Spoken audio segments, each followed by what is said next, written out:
Barry, thank you for joining me. Pleasure. I've been really looking forward to this. Tell me, who is Barry Hearn OBE? Multinational genius, super smart. I'm not disputing it. Best bodyguard in the business. Secret of life. Make sure you look after those that are close to you. Family first, of course. Friends second. Be prepared to take a bullet for them and give 100% commitment to everything you do. No retreat, no surrender. Brilliant. We can stop there. It's just golden. over. I know so much from knowing what you've done, listening to things and watching these before, including this TV program you've got coming up. Yeah. I was listening to your podcast. You've just got so much energy. You've got a glint in your eye now. Yeah, I know, because I'm so happy, you see. I mean, I know, we live in a troubled world. We live in a world.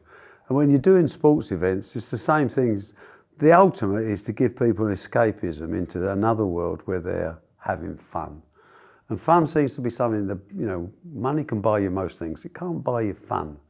That sheer enjoyment of what you do, breathing God's air, living your life to the full, not wasting 1 second.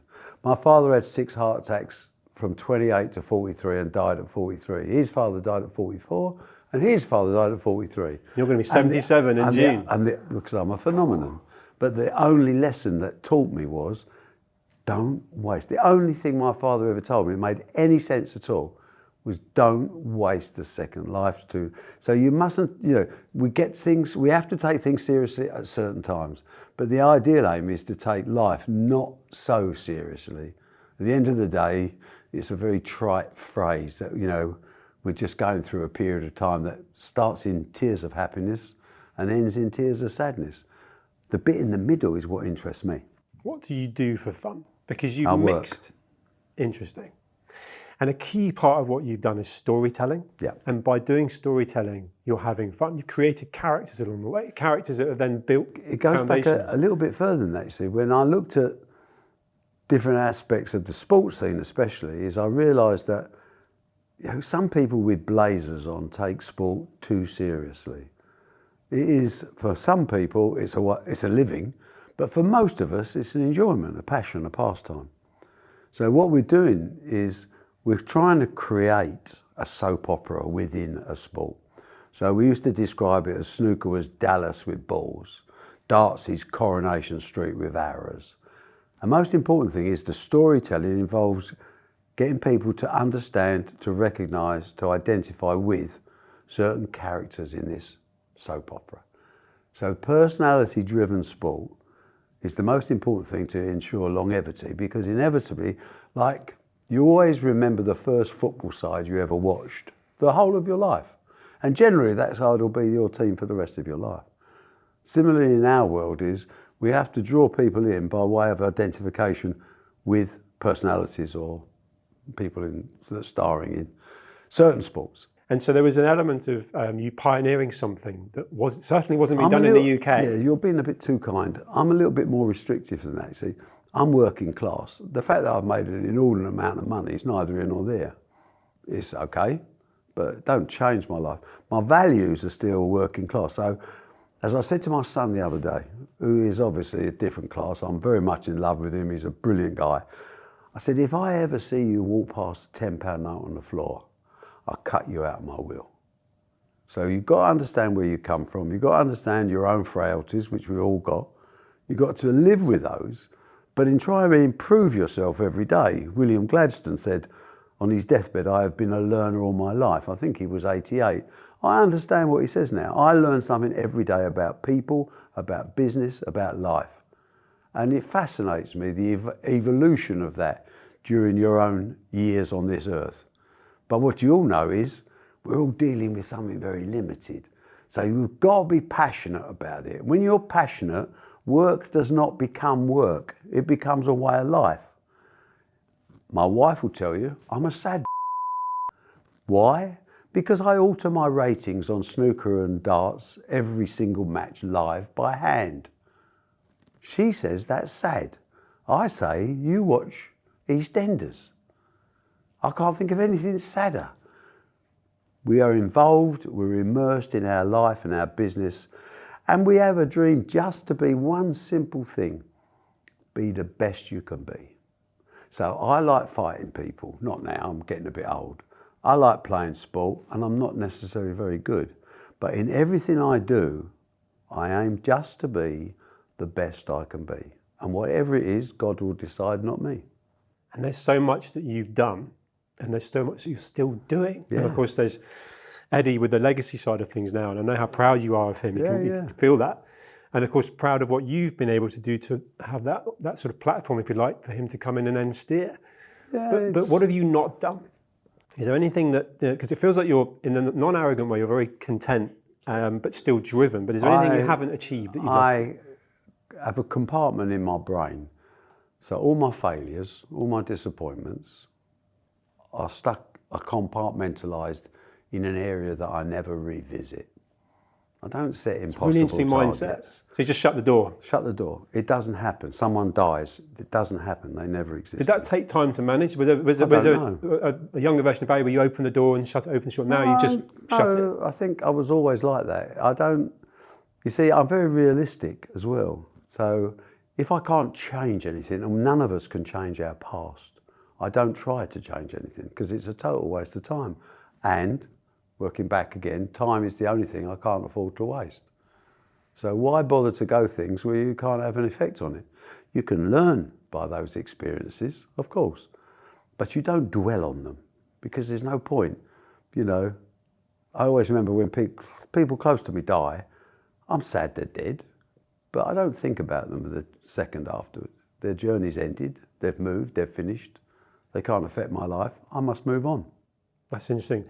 And you could almost call that selfish, but actually what's wrong with that? And also I love the unashamed amount sort of you talk about of being successful, making money, when particularly in Britain, it's a very much a sort of like, you know, it's not the done thing, but actually how we're all aspirational, we're all ambitious, but some people don't like to hear. It's only part of the journey, isn't it? I mean, I grew up only wanting money. I didn't want anything else. So my dad was a bus driver, my mum was a domestic cleaner. Dad was ill all his life till he died. We had no money. I was never unhappy. Children don't get unhappy. You know, if they have love around them and they have parental guidance, some of the things that's missing in today's society, most of their problems are caused by, in my view, lack of parental guidance, for whatever reason or the other. But as I looked around me, I was never envious, but I saw things I wanted and I couldn't quite understand why we didn't have them. You know, I was 18 years on a council estate, never saw a tree. What do I do now? I buy farms now. I like trees. They don't make any money, but I walk around and I feel good about myself. And feeling good about yourself is half the battle. Now, it helps if you're selfish. It definitely helps. So growing up, I look at my age, looking back on it, I probably wasn't the best father and I definitely wasn't the best husband, because I had a mission I was on to become financially secure. And I was blindfolded. When you're talking about trying to be a success, I try and put across to kids today especially is, there's no barriers to what you can achieve. The only barriers live within you. Are you prepared to live that type of life and be a bit of a you know? And we go through these 3 stages of life. The first stage of an entrepreneurial life is focus, success, deal with everything and anybody that gets in your way. Fighter. Whatever you got to do. Yeah. Whatever you got to do. I don't want to hurt anyone unless they're trying to hurt me. And then there's no rules. It's like coming into your family, you know. So then you come to a stage where you achieve a little bit of that and you sort of chill just slightly. And then you become a better husband and a better father and a better person, probably.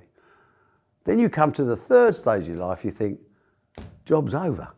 What do I do now? So you start planning legacy.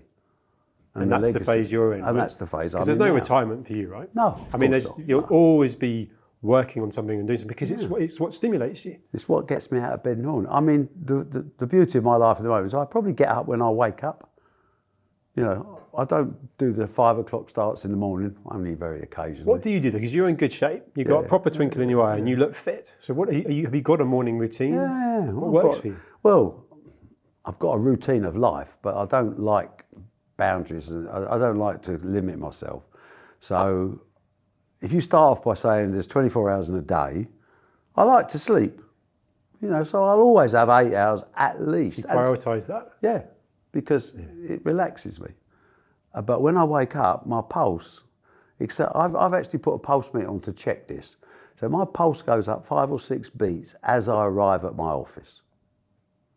So almost like you're preparing, you're ready. And when I'm going home, it goes up 5 or 6 going home, because it's another part of your life. So it's quite regulated, but it's not boring. And I can't stand boredom. So I have to be doing things and having ideas. And, you know, listen, as I say, the compartments in my brain help, because I have lots of ideas. But I couldn't tell you one failure in my life, because I've locked them away and they're gone. Do you even see them as failures though? Because you've tried so much, you've been a pioneer, you've been an innovator. I don't so I see think when them things at all. haven't worked, everything is a success. If I wake up in the morning, it's a success. Your mindset's phenomenal. Who is it who used to tell me, who was that comedian from Manchester? And I used to say to him, look, the state of you, you know, you're drinking 10 pints a day, you're having Indians at 1 o'clock in the morning. I said, you should do something with your life. And he said, I do. He said, every morning I go like that. I said, oh, you work out? No. He said, if my elbows don't touch wood, I know I'm good. No way. So that was his, that was his world. That's what worked. So he was enjoying his life. And everyone's different. And what works for me doesn't work for other people. Some people grow up, some people want to be a nun. Some people want to be a doctor. It's a calling. I don't have any of that. I have fixed motivation on achieving certain goals. And it's a game. So I play business like I play sport. And I'm not great at anything. I'm good at everything. But I'm not great at anything, which is really tedious. But anyway, I'll get over it. I live with it. I play business like I play sport. I prepare diligently. I dedicate myself. I sacrifice around it. And I finish off with the most important criteria. I do the best I can possibly do. Keeps coming back to that. I don't leave anything on the table. I was just going to say, no regrets. You know, no. I mean, last week I was in the nets getting ready for my new cricket season. You know, I play for the Essex over 70s. It's pretty but I love it. And then last year I played in the US Open pool.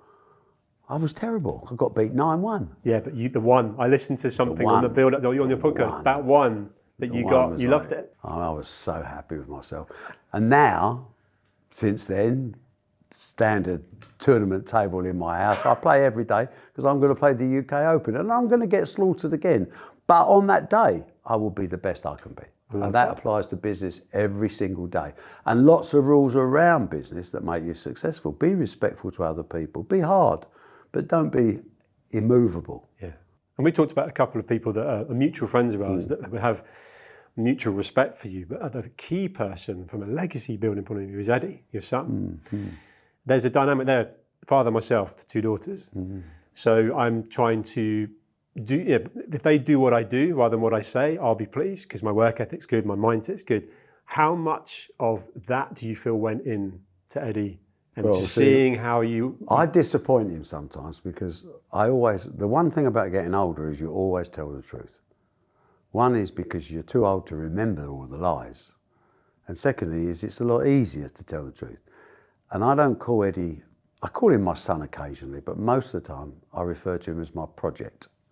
So from an early age, both him and his sister, Katie, have been projects. So I'm building something. A lot of people won't like that. I mean, a lot of people don't understand the type of people we are. You know, it's quite amusing to chat about it and it's quite, you know. But do they realise that when I didn't think Eddie was growing up to be the type of kid that I wanted, that I took him down the gym and we had a proper fight because I wanted to find out what was in him. And he dropped me twice in the second round. Which you liked. Which I loved. I mean, it was a bit painful, to be honest. But he's a project, and what I'm seeing now, where he's added his own piece of magic to a project, it's become something that is a legacy, is something that I'm proud of. My daughter's the same, an entirely different person. My daughter is much more of an academic than Eddie. But she has good values. You know, she has twin boys. It's her whole life, as family has always been my whole life. And that's how we were brought up, you know. Someone made my sister cry. My dad would say, what are you doing sitting there? Go and sort it. And it would get sorted and they say, okay, now you have your dinner. You know, things like that give you a balance in life where I don't set myself impossible targets.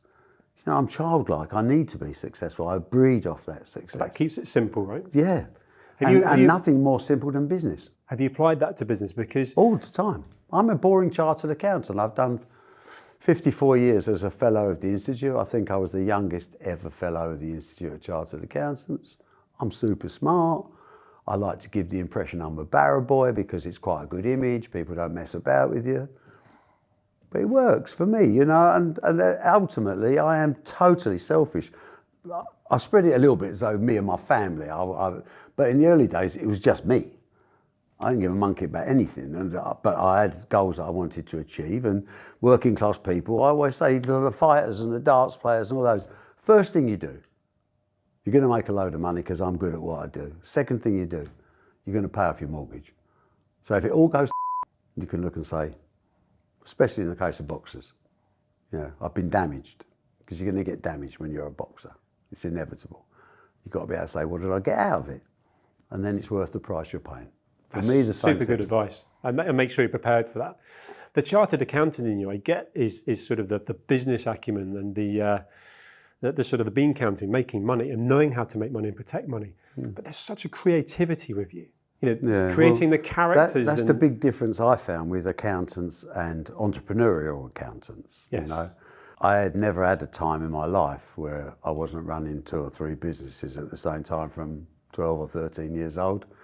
And sometimes it's just to make a few pounds, and other times it's to make a fortune. The rules are exactly the same. Just be the best you can be. Yeah. Don't expect more than you're capable of delivering, because you'll just disappoint yourself. So as superficial as possible, please, and you'll get away fine. You've got this program coming up, going back to this creativity, from how you've changed the world of darts, snooker in the 80s, but the vision you've got now, and I guess the insight that will come from people being able to learn from you and Eddie and the empire you've built, if you like. Where did that come from? And I suppose the relevance of what you're doing now, being visible, social media, the way we consume our content. You've now immersed yourself into that. It's almost like a genius move at a time. Well, I had no choice really, because the world's a changing place, and if you don't change with circumstance, then you're dead. So that's my point about you're so relevant. Well, you keep but staying you have relevant. to be like that, and you have to work. I mean, I don't understand all these things, computers and phones and all the thousands of things they can do. I have people that tell me, and I also have a brain myself where I slowly work things out. But the world is a changing place, and we're seeing it in our sports business at the moment. We had a board meeting yesterday, and I said, in 3 to 5 years' time, broadcast channels will be totally irrelevant. Let's plan for it now, because we will have our own platforms, and we'll make programming for a select few rather than the gross image where you can't necessarily influence something. What you've got to be is in a position where people choose your product. So they choose where they want to go, whether they want to sit home and watch it on telly, whether they want to buy a ticket in these troubled times for a lot of people with no money. So it puts different responsibilities on you to come up with a product where people can say, my plan's always, where are you going tonight? I'm going to see a Matchroom show. I don't care if it's boxing, snooker, darts, pool, whatever, fishing, doesn't make any difference. But I want association of quality so someone knows that they're going to get value for money and they're going to get a top experience, which is going to enrich their life in as far as they'll go to work the next day and say, oh, I had a cracking night last night. But that's what everyone used to do. But that's still now works. sharing it as well, right? Yeah. Which is where you're captive. Well, you can reach people a lot quicker. In the old days in the sports business, first year you did your brains, second year you broke even, third year you make a profit. Today's world, if you're smart enough, first year you make a profit. That's where speed the process and you've done that because you have a narrative that people want to listen to, and you have a channel where you can get that narrative out into the general market faster than you've ever done before. Do you feel almost a sense of irony that you have worked with and promoted some amazing sports stars and personalities, and yet there's going to be such a huge amount of interest in this upcoming program that's about you and about how you've sort of, I think it's brilliant. Listen, because you were I wasn't necessarily in favour of doing this because it's intrusive. I mean, number one, my wife and my daughter will not have anything to do with the show. It's intrusion in their world. They live a different world. They live a very private world and they're out of the... Eddie and me, especially Eddie, it's like, you know, it's the cream on the cake for us because we're performers in our own way, bizarrely. Hence the characters again, And the right? characterisation and the narrative that evolves is relevant to a lot of people and, I hope, entertaining. Hence it's The Greatest Showman, right? Well, The Greatest Showman describes what we do. I mean, again, people don't really understand so much about what we do in the sport, how passionate we are, because you could not. I mean, I thought I was a proper grafter, 16 hours a day, 7 days a week, most of my life. Eddie's taken it to an extra couple of hours. You know, so he's grown up in an entirely different society to me. You know, he's grown up as a rich kid, which is one of the reasons why I didn't like him when he was 16, 17 years old. But the project comes through, the learning on the job has come through, and now he realises, you know, does an extra few million quid make any difference to Eddie? No, of course not. He's a showman. And what he's doing is he's fulfilling what he was always intended to be. And it ticks a lot of boxes. It does. And I think there's a desire, Gen Z, 70% plus, I think, want to be an influencer. You know, there's a huge desire to be visible and be seen now, and of course social media. Yeah. You know, you couldn't do that when Steve Davis was playing. No. They had to watch it through the BBC with you, and you made it something. But that's now a huge elevation, and I love the fact that you embrace it. Yeah, well, you've got no choice. I mean, you've got to be really... My 8-year-old said to me the other day, he's completely about money. He says, Bazza, they all call me Bazza, how do you become a billionaire? And I said, well, what any granddad would say, you work hard at school, you give 100%, blah, blah, blah, blah, blah. And he went to me, yeah, I think I'm going to be an influencer. He's 8. Now, you know, in the same way as that people grow up wanting to be a footballer or a train driver or whatever, this is half a smart kid that decides he wants to be an influencer because he's seen the world and how it's evolved. For me to ignore it would be to ignore one of the great rules of life. Don't ever be irrelevant. You have to be relevant, and that involves moving with the times. I love that. I love the fact that you recognise that, because there are so many parents and grandparents that will turn around and go, that's not a job, because it wasn't a job when you look at it. I mean, you're doing it now. You're doing it as you with The Greatest Showman. My mum came home from a man who she used to clean his house. I was 12 years old, and she said to me, I know what you're going to do now. When you grow up, you're going to be a chartered accountant. And I said, really? What do they do? She said, I haven't got a clue. She said, but the man who's a house I work in told me today that you never see a poor one. That one phrase triggered off a whole reaction in my brain. I'll never be poor. I'll never be poor. And even in the late 80s, when things were going really bad up and I owed millions of pounds everywhere, and like, you start to doubt yourself, which is a killer. It's a killer. It's like a 12-round fight when you've been battered.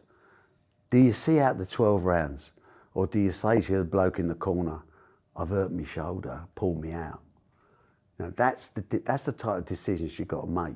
And you look back over those years and you say, gee, I showed some balls then, you know. But then I always thought, because of the training and because of the past, I was never going to starve no matter what happened. I might have gone bust a few times, but as it turned out, good Lord smiled on me and certain things happened, and it would have been more of a compliment to fail, really. It's interesting because I can tell that there's no room for failure, because you're constantly focused on, and probably 6 or 7 things at once. So if one thing's not going, you know when to pivot, you know when to drop. That's a skill there as an entrepreneur. Yeah. Well, you always give things, I mean, again, I've experimented with, I think I added up the other day, 16 or 17 sports. Trying. But you always got to give them you see, people that want to be rich quick seldom keep their money, because the attitude of a gambler means that eventually the house always wins. So you have to build this house with solid foundations, and it takes time, and you mustn't be too much in a rush.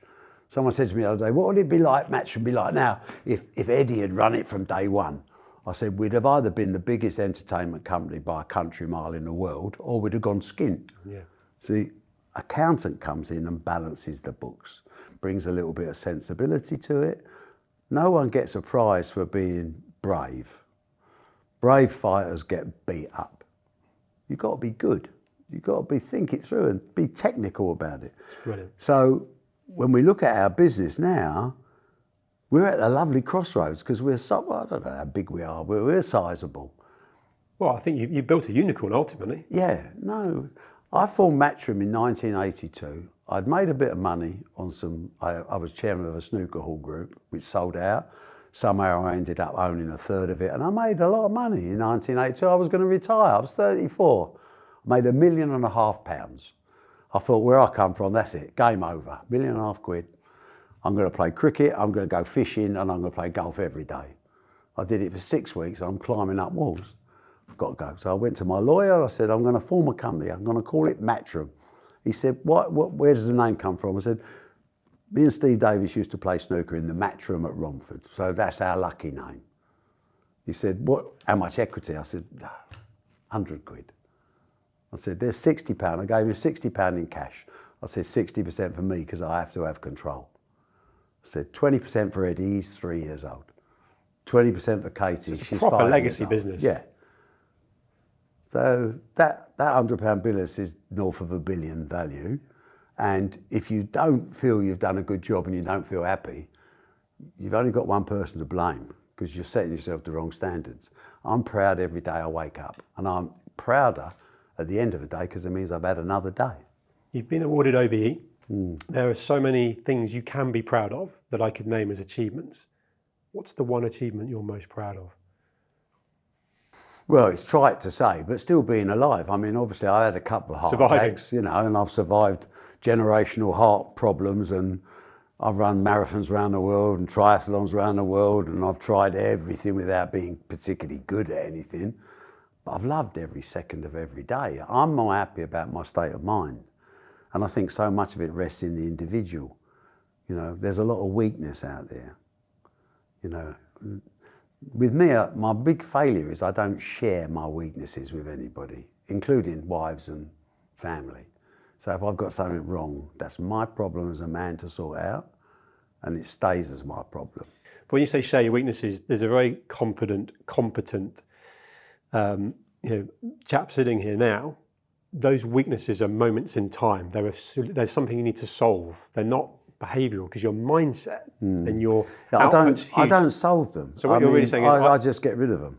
Yeah, but my point is you're not, the weakness that you call it is something's playing on your mind right now that's a little niggle that you need to sort out. And of course at times it's been probably a big deal to sort out, but you know you'll sort it and you won't burden someone else with that. No, I won't ever discuss anything with anybody. Even with Eddie? No one.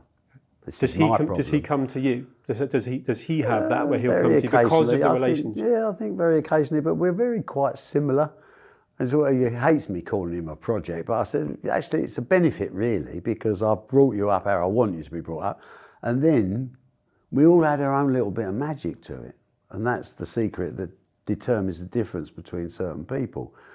I don't know many people that would, we talk about sacrifices in life. I mean, I don't think you can't make a sacrifice big enough to take away the enjoyment of life. So sacrifice is just a way of doing your job a bit better than someone else. We're having a game. We're just having a game. We want to win. So if I'm doing something with you, whatever it can be, I want to win. And by the way, I'm a really good loser. When I lose, I always go, beaten by the better person. I haven't got a problem with that. In business, I've probably had because it goes back to you'll give it everything. If someone beat you, respect. I can't argue anything else. Is there an element of that being lost in some sport? I'm going to name Formula One because, as far as I know, you're not part of that. There's an element I hate motorsports. Boring. But, I went once. What a waste of time. But there's an element of lack of respect for the sport side. It's become more entertainment. You managed to bring entertainment to sport. Yeah, but it might be a bit of an overgeneralisation. You see, I like changing lives in an area that I can identify with. So, and Eddie will never have this because of his lifestyle and how he's been brought up. For me, to go up the other day and see 128 darts players in a room and say, boys, today is Christmas Day. You know, we've done well together. And therefore, like everyone, like Rockefeller said, every great deal ends up with both parties having a bit of bread in their mouth. So this is my day to share the success we've had together, and I know I never undersell myself. I've always believed in myself so much so that it can upset people, but I just say what I think is the truth. Today we're having a share out. You've done your bit, I've done my bit. How do we taste the success? Money usually. So we just said, well, we're going to add another 35-40% to the prize money in 1 year, and you're all going to be multi-millionaires. Providing you work hard, and providing you win, and providing you sacrifice. And if you don't, the door's over there and I don't give a flying. It's a win-win for both, though, Totally, right? totally. You're creating the Yeah, but I don't want them around if they're not. You know, people say to me, oh, I've won my tour card, I should be on a salary. I said, no, you should win games. You don't need a salary. By the way, if you can't win games, you're no use to me either. So where's the sense in that? I'm not here to protect you. I'm here to give you the opportunity. And all I ever wanted in my life was an opportunity. I don't want favours. I don't want anything else. You don't expect them either. Give me a chance, and I'll show you what I can do. And if I come up second, I'm sure I shall get I'll get punished for it. Yeah, but you'll take it. You won't whinge. It's very no. Whinging. I can't imagine you whinging. It's a total waste of time. What, feeling sorry for yourself? Total waste of time. Get off your and do something. Yeah. It's a bit simplistic, and sometimes, you know, I probably don't have enough understanding of mental health issues and things like that because I've never been like that. So it's very difficult for me to identify because bad days are bad days and they're followed by good days. And it's my job to make them like that. But you've got your own way doing it. Going back to that sort of room you've locked the door on, and you keep putting the things in there, but you know you're not dwelling, you're not thinking on it, which I do think. I don't revisit anything. I've already absorbed the learning of it. I know that, but I don't revisit anything that's going to give me pain because that's not part of my life, and it probably does make me very superficial, but I'll take it. Yeah. Because it gives me a happy life. And all I'm interested in really is being happy. I mean, now, world's changing, we're all getting older and all that, and I'm taking a lot of pleasure in doing other things outside, which I never dreamed I'd do, you know? I'm starting a foundation, I'm going to put all my money in that, and who cares? So it's a part of you that's giving back. Yeah, but it's just a nice thing to say thanks a lot. I've had a great run. I've had a brilliant run. If I go under a bus outside here today, I got no complaints whatsoever. I can tell that about you. Yeah. I love that. But I'd like it not to happen if you don't mind. And you're living your life to make sure of that. Yeah, I'm trying all the time. But Father Time takes its toll on everybody. It don't make any difference. But I think the secret actually is really basic. Is sleep when your body tells you to sleep. Wake up when your body tells you to wake up. Yeah. When you're awake, maximise every minute, and when you've had enough, stop. There's so much I have learned from talking to you now, and that other people watching, listening can, and I think extraordinary life stories. Your story is extraordinary. There are so many stories you must have about the journey and with people. Is there one that springs to mind? If you were just, it sort of tipped you upside down and everything spilled out, and it was like, that's a story that makes me smile. The one I always try and tell people was to try and understand the flexibility that exists in everyone's brain, the adjustment that it takes to live a life. And sometimes people give up and sometimes people push on. Very much a personality-driven thing and how you were brought up. I think our background's so important to us. I remember when I had this chunk of money in '82 and I had to spend it because if I didn't spend it, I couldn't see myself going back to work. So you made life difficult for yourself. So I spent it all. And then I started Matchroom and I said, right, now I'm starting again. But I had a lot of assets behind me, you know, in those days. So you invested it, spending it? Yeah, I bought a forest in Scotland. I bought number 3 Grosvenor Street on the corner of Bond Street. I bought my beautiful house that I've lived in, which is now our head office. Which, all these things were done, but that doesn't really matter. But then I decided what I wanted to do. And when you make a commitment, as I say, I have got these blinkered approaches, which makes me quite shallow. It works for you though. But it works. But I saw the future in as far as my previous job, I was in the fashion business and I was doing shows all over America and things like that. It was quite a wild time. But I saw ESPN on TV and I thought, do you know, why haven't we got this in England? It's back, you know, hour by hour sports dedicated coverage. Sports channel. So it's got to come. So then I thought, well, I'm going to be a sports promoter somehow or the other because I was managing snooker players, but I wanted to do boxing. I only do sports I'm passionate about. If I don't like a sport, no amount of money gets me in that sport. I don't like Formula 1. Listen, the drivers are brave and everything. Total respect. Not for me. I don't like tennis. My wife plays tennis twice a week. It's not for me. And in my life, what is for me is what I do. So it's black and white. I'm not going to waste my time on something I don't like. So I'm not going to ever promote a sport that I'm not passionate about. So I started doing boxing shows. I started doing pool shows. You know, I used to play a bit of pool in the States for money years ago. Stuff like that. And I loved it. It's not like going to work. But it was a total disaster. And from 1982 to 1988, I lost everything. Oh, everything. I had to sell my forest. I had to sell properties just to survive. Every show was losing money because there was no TV. If you got 15 minutes on grandstand, you'd done well. I needed hours to sell the story. If you're going to be a storyteller, you don't give him 2 pages and a blank piece of paper. You've got to give him a book. So that, and it was harder. It was getting harder. And it was all inside me, you know. So I won't talk to anybody about it. It's not no one else's business, my job. But it was getting really tough. So the story comes. It's 88. Now I've gone from being really good, you know, good salaries, good money, plenty of capital. I've gone to owing the bank millions and millions of pounds. No future, nothing. And it's 88 and the world is changing, but slowly, too slowly to save me. And you begin to question yourself. So you have these barriers. So I needed a sponsor in January 89 for the European Snooker League. It was £300,000 that I didn't have. But I'm committed to doing the event, and my pride will mean if you shake hands with Barry Hearn, you go to any bank in the world. It's the best guarantee you'll ever have. That's my reputation. So I go and see Trust House 40, a hotel group, on Christmas Eve, 4 o'clock in the afternoon, Christmas Eve. I get out of a train at Slough Station and it starts to snow. I look like a character out of a Dickens novel. And I walk up to see this guy who's the chief executive, who's funny enough, his name was Hearn, Alan Hearn, no relation. And he looked at me and I said, right, Mr. Hearn, you've got 5 minutes here? Of course I have. He said, what can I do for you? I said, well, and I try and pitch this snooker event. The worst pitch in my life. And I can only identify something with a fighter that had been smashed to bits for 10 rounds and really was thinking about, I'm not sure this is for me.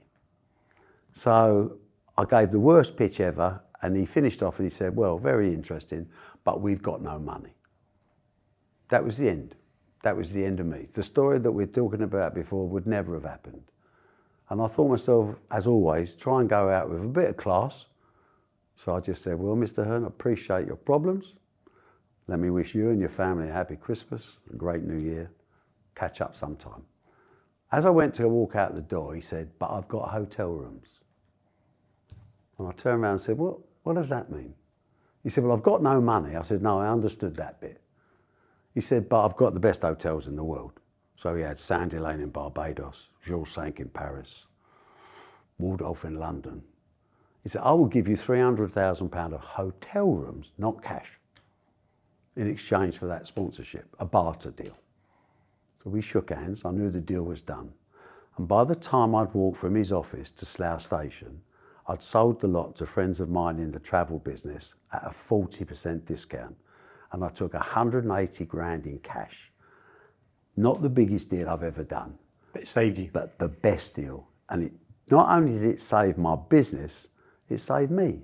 Because I suddenly had my faith in myself restored that no matter what the world throws at you, you can cope. There is a way, always a way, but it's up to you to find it. And you had the people around you and the nuance to kind of go, actually, I know what to do here. Yeah. I know how to leverage this. Yeah. One of those great big phones. You remember those great big phones? Yeah, Hello? pull the air out. How'd you like to go to Sandy Lane, Barbados on a 40% discount?